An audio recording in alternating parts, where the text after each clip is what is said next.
할렐루야. 2021년 새해 신축년의 첫 주일을 맞이했습니다. 항상 시작하는 마음이 중요합니다. 뒤를 돌아보면서 부족되었던 것, 잘못되었던 것, 연약했던 것들을 성찰하면서 다짐과 결단으로 출발하는 마음 자세를 가져야 하는 것입니다. 출애굽의 심정을 가지고 새로운 미래를 향해서 인도하심을 따라 나아가야 하는 것입니다. 특별히 우리는 2020년도에 큰 시련을 겪었습니다. 이 코로나의 혼란은 지금도 계속되고 있으며 한동안 지속될 것으로 여겨집니다. 그러나 지금 우리가 준비를 해야 합니다. 어떤 시련과 역경이 다가와도 우리는 극복할 수 있어야 합니다. 성령님께서 말할 수 없는 탄식으로 우리를 위해서 중보 기도해 주심을 믿고 우리는 힘차게 전진해 나아가야 하는 것입니다. 많은 교회가 어려움을 겪고 있고 목회하는 것도 힘들어졌습니다. 계획했던 일들을 하기가 어렵고 예배도 정상적으로 드려지지 않고 모든 속회나 선교회나 프로그램들도 멈추어 있는 그런 상황입니다. 어려울수록 우리는 초심을 가져야 된다라는 생각을 하고 그런 말들을 하는데요. 교회가 어려울 때일수록 초대교회를 생각하게 됩니다.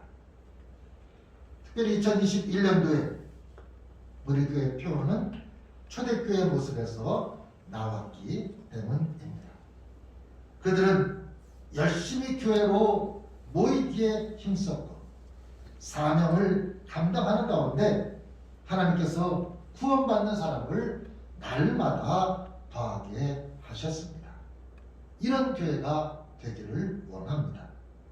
초대교회가 내적으로는 사도들의 가르침을 받아서 서로 교제하고 떡을 떼고 기도하기를 힘쓰는 그런 공동체로서의 특징을 가지고 있었고 그 중심에 사도들이 있었으며 또 권능을 받아서 이 받은 교회 안에서의 은혜를 안에만 가두어 둔 것이 아니라 바깥으로 전달하면서 증거하면서 예루살렘 사람들이 두려워할 만큼의 영적인 영향력을 미치게 되었습니다. 오늘 우리 교회와 비교해보면 한국 교회와 비교해보면 참 다른 모습을 보이고 있습니다. 이 모든 일들은 약속하신 대로 마가의 다락방에 오순절날 성령이 강림하면서 변화가 되었습니다. 그렇게 시작이 되었습니다. 성령이 충만해지니까 세상이 뒤집어졌는데 세상이 뒤집어지기 전에 먼저 성도들이 뒤집어졌습니다. 우리는 우리가 변하지 않고 다른 사람이 변하기를 원할 때가 많이 있습니다. 그러나 중요한 것은 내가 변해야 한다는 것입니다. 베드로가 먼저 변해서 그가 하나님의 말씀을 증거하게 되자 많은 이들이 베드로의 설교를 듣고 난 뒤에 아하, 내가 잘못했구나. 내가 십자가에 못 박아 죽이라고 했던 그 예수가 그리스도셨구나. 저분이 바로 나의 구세주셨구나 라는 것을 깨닫게 되자 마음의 찔림을 받았어. 괴로워서 견딜 수가 없었고 베드로는 그들에게 회개하고 세례를 받으라고 권면을 했습니다. 그렇게 해서 그날 주께로 돌아온 사람들이 3,000명이나 되었다 그랬습니다. 이렇게 해서 초대교회가 시작이 되는데 오늘 우리는 초대교회의 특징을 살펴보면서 이 초대교회의 모습을 우리도 본받으면서 초심의 신앙, 초심의 교회로 돌아가는 그런 기회를 가지려고 합니다. 왜냐하면 초대교회야말로 시간과 공간을 초월해서 전 세계에 흩어져 있는 모든 교회가 돌아가야 할 이상적인 교회의 모범이요 표준이기 때문입니다. 초대교회는 첫째로 영적으로 잘 배우는 교회였습니다. 배우는 게 필요합니다. 늘 우리는 겸손한 마음으로 배우는 자세가 있어야 합니다. 초대교회 성도들은 사도들의 가르침을 잘 받았습니다. 그래서 그들은 그 배운 대로 말씀에 의지해서 신앙생활을 했었던 것입니다. 신앙이 좋은지 안 좋은지는 어려운 때를 당해보면 압니다. 나무의 뿌리가 깊이 내려가 있는 나무는, 그 나무 뿌리가 물가에 닿아 있는 나무는 가뭄에도 마르지 않고 흔들리지 않습니다. 저희는 지금 코로나 사태 이제 1년 가까이 되어 가는데요. 이 1년 동안에 많은 사람들의 믿음을 바라보게 됩니다. 아하, 저분은 정말 흔들리지 않는 믿음을 가지고 있었구나. 겉으로는 잘 몰랐는데 정말 그 중심이 깊은 곳에 뿌리를 받고 말씀으로부터 신앙생활했구나라는 그런 생각이 드는 분이 있는가 하면, 또 그렇지 않고 믿음이 어려움을 겪고 힘든 가운데 있는 그런 분들도 있다는 것입니다. 초대교회 교인들은 사도들의 말씀을 듣고 그 말씀대로 살려고 노력을 했습니다.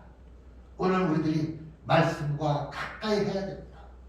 힘들고 어려울수록 요즘 사람도 만나지 말라고 그러고 어디 가지도 말라고 그러는데 집에서 성경 많이 보시고 또 교회 묵상 자료들을 통해서 매일매일 말씀을 묵상하면서 이것이 우리들에게 일용할 양식이 되기를 바랍니다. 먹을 음식만이 양식이 아니라 매일매일의 하나님의 말씀과 은혜가 우리에게 주어져야 된다는 겁니다. 초대교회는 영적으로 잘 배우는 그런 충만한 교회였습니다. 감리교의 신학도 성경과 전통과 체험과 이성을 강조합니다. 우리 신앙의 가장 핵심은 성경 말씀에 뿌리를 두는 것이지요. 그리고 예수 그리스도로부터, 사도들로부터, 종교 개혁자부터 내려온 이 개혁자들의 신앙의 전통을 우리가 이어받아야 되고, 또 그런가 하면 개인적인 뜨거운 체험, 오순절 마가다락방이 이랬던 것처럼 뜨거운 체험이 필요하고 말씀을 잘 배우는 이성적인 노력도 필요하다는 것입니다. 초대교회는 이런 모습들을 우리에게 보여주고 있습니다. 둘째로 초대교회는 사랑이 넘치는 아름다운 교제였습니다. 서로 교제했다라는 말이 42절에 나왔었는데요. 교제라는 말의 헬라어는 코이노니아입니다. 이 코이노니아라는 교제라는 말은 공동체를 뜻하는 코이노스에서 왔습니다. 교제가 되려면 서로 믿을 수 있어야 됩니다.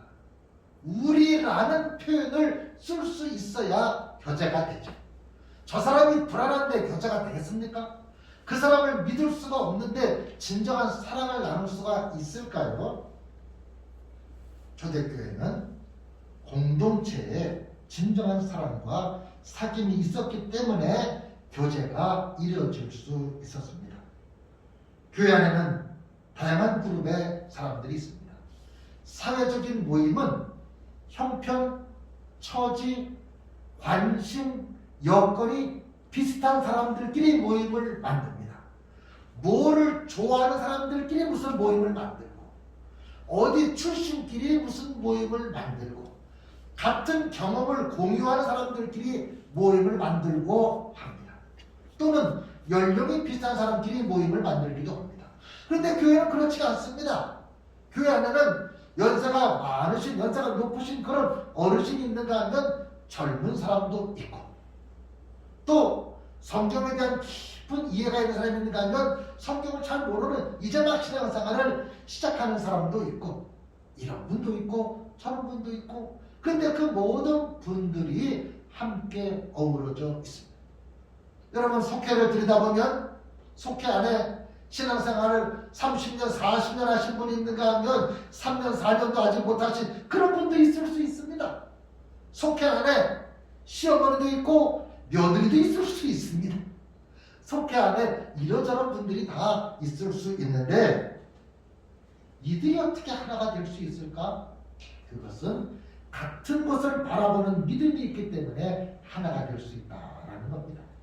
이런 사람도 하나님을 아버지라고 부르고 저런 사람도 하나님을 아버지라고 부르는 가운데 모두가 하나의 공동체를 이룰 수 있었고 이 공동체를 이룰 수 있어야 아름다운 교제와 사랑이 넘칠 수가 있다라는 겁니다. 우리 교회 안에 이런 사랑과 아름다운 교제가 넘쳐날 수 있기를 바랍니다. 이 시대는 영적인 교제가 중요해졌습니다. 육신적인 교제가 어려워졌습니다. 아니 5명 모이면 안 된다고 막 저희는 신정을 저희 집은 신정을 세고 저희 처가 쪽으로는 이제 설날을 세는데 그 식구들이 안 모이고 따로따로 갔다니까. 저는 1일날 가고 둘째는 2일날 어머니한테 가고 셋째는 뭐 이렇게 다 날짜를 나눠서 5명 넘어갈까봐. 아니 지금 이런 시대가 됐습니다. 그러니 육신적으로 만나는 건 어렵지만 영적으로 기도하고 영적인 교제가 더 중요해졌다는 겁니다. 속해 식구들도 서로 함께 앉아서 예배드리지 못한 지가 벌써 오래됐습니다. 그렇지만 기도할 수는 있다는 겁니다. 요즘 속해 식구들끼리 이렇게 카톡 같은 거 좀 하실 수 있으면 이렇게 단체 카톡방을 만들어서 서로 기도하지 못한 사람들 나누고 그런 일들이 우리에게 필요합니다. 교회에 못 오시는 분은 신년 기도 제목을 카톡으로 보내주시는 분들이 있습니다. 제가 이렇게 말씀을 드렸더니 카톡에다가 신년 기도 제목 1, 2 이렇게 해줘서 그럼 그걸 제가 타이핑을 해가지고 그 용지에다가 그걸 그대로 좀 쓰면 좋잖아요. 용지에다 이쁘게 해서 출력을 해가지고 그렇게 해서 이제 놓고 기도를 하는 겁니다. 우리가 서로 어떻게 사랑하고 교제해야 될지 초대교회는 그런 것에 모범을 보이고 있습니다. 이들은 서로의 소유를 팔아서까지 나눠주면서 아름다운 교제와 사랑의 모습을 보여주고 있습니다. 셋째로 초대교회는 진정으로 예배하는 교회였습니다. 성전에서 모여서 드리는 예배, 가정에서 드리는 예배, 오늘 우리 얘기를 하자면 이렇게 주일날 교회 와서 드리는 예배, 교회에 나오지 못해서 집에서 드리는 예배도 각각 잘했다는 겁니다. 성전에 올 수 있을 때는 와서 모였고 성전에 올 수 없을 때는 집에서도 떡을 떼며 집에서도 기도하며 말씀을 나누었다는 것입니다. 오늘 교회에 못 오시고 아마 가정에서 이 영상을 보시는 분들도 많이 있을 것입니다. 저는 그분들도 잘 앉아서 예배드리기를 원합니다. 이렇게 비스듬히 텔레비 보는 것처럼 하지 마시고 조금 노력하면 아마 핸드폰을 TV에 연결해서 크게 보실 수 있는 것도 좀 연구해 보십시오. 그렇게 해서 TV에 크게 연결해서 거실에서 모여서 바른 자세로 예배를 드리고 또 헌금 시간이 되면 헌금 못하지만 이렇게 마음을 모아뒀다가 나중에 이렇게 온라인으로 복원할 수도 있고요. 가정에서 예배를 드려도 교회에 나온 것과 같은 그런 마음으로 예배를 드려야 된다는 겁니다. 날마다 마음을 같이해서 성전에 모이기를 힘쓰고 집에서도 떡을 떼며 기쁨과 순전한 마음을 가졌다. 이것이 오늘 우리들에게 필요한 신앙의 자세입니다. 올 수 있을 때는 와야 되고 오지 못할 때도 가정에서라도 내가 예배자의 모습을 가지고 있어야 한다는 것입니다. 이런 마음이 우리들의 신앙의 모습을 지켜줄 수가 있는 것입니다. 초대교회는 이렇게 한 마음으로 예배하는 교회였었고요. 아름답게 교제하는 교회였었고요. 그리고 말씀을 잘 배우는 그런 교회였습니다. 이런 것들은 지금까지 말씀드린 첫 번째, 두 번째, 세 번째는 교회 안에서 이루어지는 이런 일들이었는데 초대교회는 교회 안에서만 모든 일들이 이루어진 것이 아니라 이런 일들이 바깥으로 확장돼 나갔습니다. 사도행전 1장 8절에 보니까 오직 성령이 너에게 마시면 너희가 권능을 받고 예루살렘과 온 유대와 사마리아와 땅 끝까지 이르러 내 증인이 되리라고 말씀을 하셨는데 이 말씀에 따라서 넷째로 초대교회는 전도하고 선교하는 교회, 사명을 감당하는 교회가 되었다는 겁니다. 교회의 모든 힘과 역량을 교회 안에만 두는 것이 아니라 바깥으로 내보내면서 세상을 향해 뻗어나가는 지역사회를 향해서 지역사회에 봉사하는 그런 공동체로 발전해 나아갔다라는 것입니다. 그래서 주께서 구원받는 사람을 날마다 더해 주셨다라는 것입니다.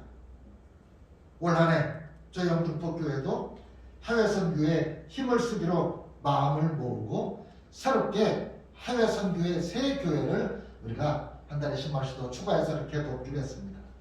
첫째는 아프리카 잠비아에 있는 3명의 학생들한테 장학금을 전해줘서 그 학생들 사진이 저쪽에 있죠. 3명이 공부할 수 있도록 그렇게 아프리카 잠비아 선교사를 통해서 저 학생들을 후원을 하고, 또 스리랑카에 있는 농악교회 선교사님도 농아신데, 아니 우리나라에서도 농아로 사는 게 힘든데 이분이 스리랑카에 가셔서 스리랑카 농아들을 위해서, 나도 한국에서 온 농아인데 그 스리랑카 이 스와히리를 배워서 거기서 선교사를 간다 하시는 그 김형준 선교사님, 그 사모님은 이제 말씀하실 수 있죠. 여수정 사모하고. 어제 저녁에 제가 교회에 있다가 이렇게 연결해가지고 이렇게 카카오톡으로 이렇게 해서 카카오톡으로 전화를 했습니다. 그랬더니 스리랑카는 그때 이제 점심때였었나 봐요. 점심을 먹다가 제가 이렇게 전화를 하니까 깜짝 놀라서 전화를 바꿔서 얘기를 하다가, 제가 저희 교회에서 조금이라도 이렇게 좀 선교를 후원하겠다라는 그런 얘기를 전하니까 이 사람들이 감겨가지고 밥 먹다가 목이 매가지고, 그 얘기를 들으니까 나도 막 마음이 울컥해가지고요. 작년에는 나오지도 못한답니다. 이제 뭐 형편도 어렵고 뭐 코로나 이런 것 때문에. 재작년에 왔을 때 저희 교회 한번 수요일날 왔다 갔었죠. 그러면서 어렵게 사역을 하고 그런 가운데 이렇게 귀한 사랑을 베풀어서 감사하다고 그러면서 하는데 얼마나 마음이, 저도 막 뭉클하고 감동이 됐는지 모릅니다. 또 중국 동포들의 교회를 돕는 한중 하나님 교회 사역을 우리가 또 돕고 있습니다. 이런 일들은 우리가 땅끝으로 가지는 못하지만 땅끝에 계신 분들을 돕는 일들을 통해서 우리가 선교에 동참하고 함께하는 일입니다. 초대교회 성도들이 성전에서나 집에서나 말씀을 공부하고 교제하고 기도하는 목적은 한 가지, 주의 나라가 확장되기를 위해서 자신의 사명을 감당하기 위해서 그들이 그렇게 애를 썼다는 것입니다. 올 한 해 우리 영등포교회도 어떤 어려움이 있어도 열심히 예배를 드려야 됩니다. 교회에서나 가정에서나 예배자를 통해서 신앙의 정체성을 늘 가져야 될 것이고, 또 우리 교회가 사명을 감당해야 합니다. 어려워도 사명을 감당해야죠. 어렵다고 성도가 아닌 것은 아니잖아요. 기쁨으로 우리가 사역을 감당해야 됩니다. 특별히 성도들의 가정마다 인가기도의 축복이 있고, 멀리 가서 우리가 선교사 거기까지 못한다 할지라도 우리 가정의 자녀손들을 위해서 저들이 믿음으로 구원받는 역사에 있도록 가정이 인가기도의 축복이 있고, 일가 친척들이 구원에 이르고, 또 우리 주변 사람들도 우리들의 선한 모습을 보고 하나님의 살아계심을 인정하면서 저들이 교회 나올 수 있는 그런 놀라운 역사가 있기를 바랍니다. 또 우리 교회가 지역사회에 아름다운 소문이 나면서 우리들의 헌신을 통해서 주께서 우리 교회 성도들을 통해서 기쁨을 얻으시고, 하나님 우리 교회를 바라보실 때에 늘 흐뭇한 미소를 지으시도록 우리가 애써야 할 것입니다. 2021년 힘들고 어렵게 시작을 합니다. 그러나 우리는 힘들고 어렵지만 하나님의 말씀은 매이지 않고 하나님의 능력은 제한이 없으심을 우리가 분명히 믿고, 올 한 해 예배자, 사명자, 하나님을 기쁘시게 하는 삶을 살 때 하나님께서 우리 교회와 성도들의 삶에 큰 은혜를 더해 주실 줄 믿습니다. 그래서 기도 제목을 적었던 그 모든 일들이 올 한 해가 지났을 때 감사로 주 앞에 다시 응답할 수 있는, 다시 주 앞에 기도 제목을 새롭게 수정했을 수 있는 우리 모두가 다 될 수 있기를 간절히 기원을 드립니다.